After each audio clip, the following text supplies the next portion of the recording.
Hey, what's going on, Miami Dolphins fans? Welcome back to the Fins Up Network. It's Ben Morgan, and we just wrapped up preseason action for the 2022 NFL season as the Dolphins completely took the Eagles to Pound Town 48-10. And I know what I say it in all the other recaps, the score of a preseason game is otherwise meaningless.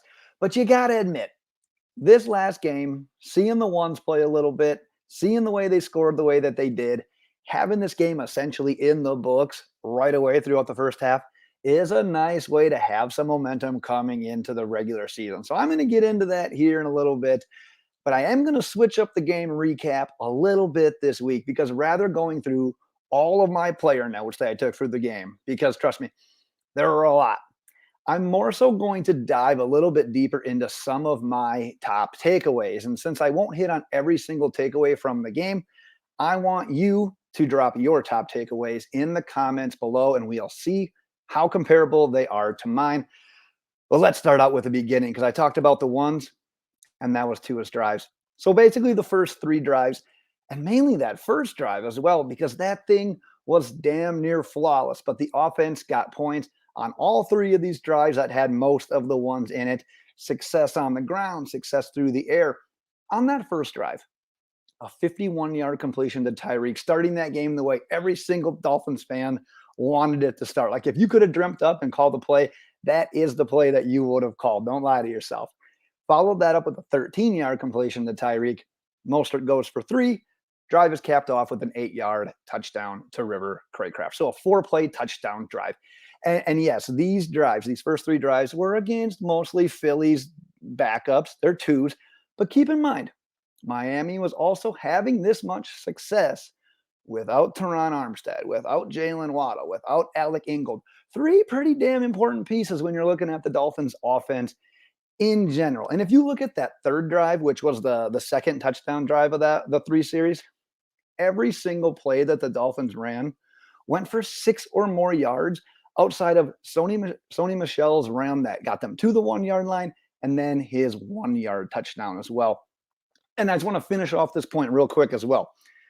If anyone tries nitpicking that Tua 51-yard completion to Tyreek, just go ahead, ignore that content creator, ignore that fan, whoever it is that's telling you that, go ahead and just ignore that because they are trying to start something over nothing. The dude went 6 of 7 for 121 yards, a touchdown, and a perfect quarterback rating. If you're going to complain about a 51-yard completion to Tyreek Hill, go ahead and just cheer for Mac Jones and watch his interception that could have been picked off by 6 different players for the Raiders on that one last night. I think it was the Friday night game. Go ahead and just watch that and become a Patriots fan. And just please, Dolphins fans, just be happy about these 3 drives as we head into the regular season. But enough of that. Second takeaway here. The run game breaks out. We've been asking for the creation of running lanes all season, and Saturday night we got them. The Dolphins ran for 203 yards on 35 carries. That's 5.8 yards per carry, and that's counting Skylar's kneel downs at the end. Gerrid, Doaks, Myles Gaskin, Salvon Ahmed, Raheem Mostert, and ZaQuandre all averaged more than 6 yards per carries. And you watch this game, you want every single one of those running backs on the team to make the final roster. And obviously that's not happening, but how good did Gerrid, Doaks and ZaQuandre look at the end of that game when the Eagles knew that the run was coming? Just being patient in that zone blocking scheme and hitting the hole with a purpose at the perfect time, just piling up productive runs. It was a thing of beauty. And how about some of those linemen as well? How solid did they look in the process? And obviously, it's hard to tell how every one of those offensive linemen looked after just watching the game one time. I haven't gone back and looked at anything yet. I watched the live version, and that was it. But based on the first watch, and the one thing that I really watched was Solomon Kinley, and once again, I liked what I saw. Talk about an anchor. And I know he's not always going to have the speed to get out in front of things like the coaching staff would probably want from an offensive lineman to be a little bit more athletic. But like I said, based on first watch, he did some nice things in the run game. And my favorite thing that he did was the blitz pickup on Bridgewater's 28-yard completion to Salvon Ahmed. The Eagles brought a pretty creative blitz.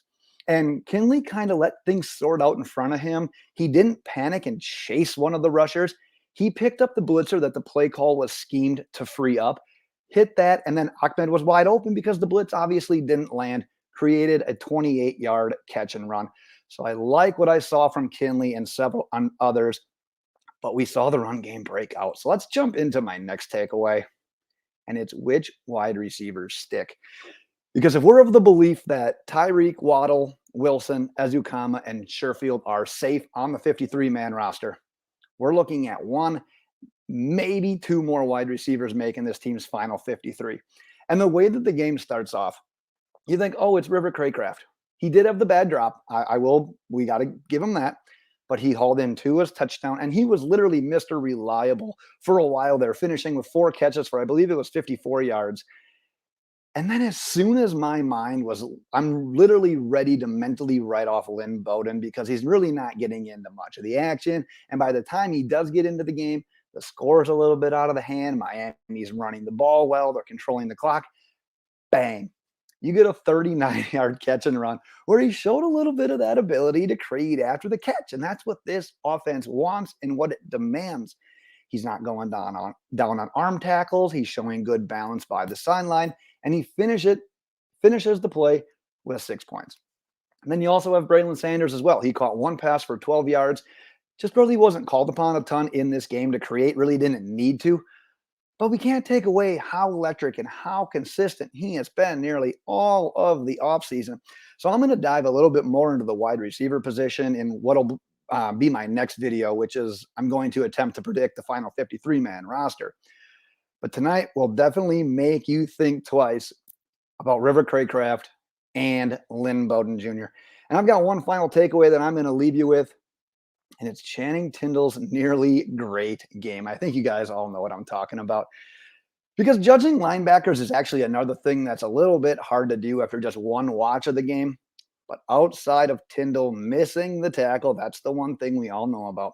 On Jason Huntley's 67-yard touchdown run, I thought Channing Tindall was pretty impressive, especially for a third-round rookie. My original notes on Channing Tindall from the early action was that you see him play quite a bit more in coverage compared to as a blitzer. And I think part of that was this coaching staff just trying to get more tape of him in coverage, simply trying to get him some more reps.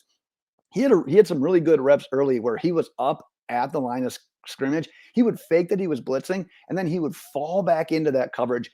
And that coverage was so good, he was basically eliminating like the running back that he would pick up as he was falling back into coverage, making that guy not even an opportunity to catch the ball. Like he was literally taking him out of the route at that point in time. And then his top highlight, obviously the strip sack on 4th and 2. We saw him find success as a pass rusher at Georgia, mainly on like delayed blitzes, kind of in that spot. He knew exactly when to pop and go get the quarterback.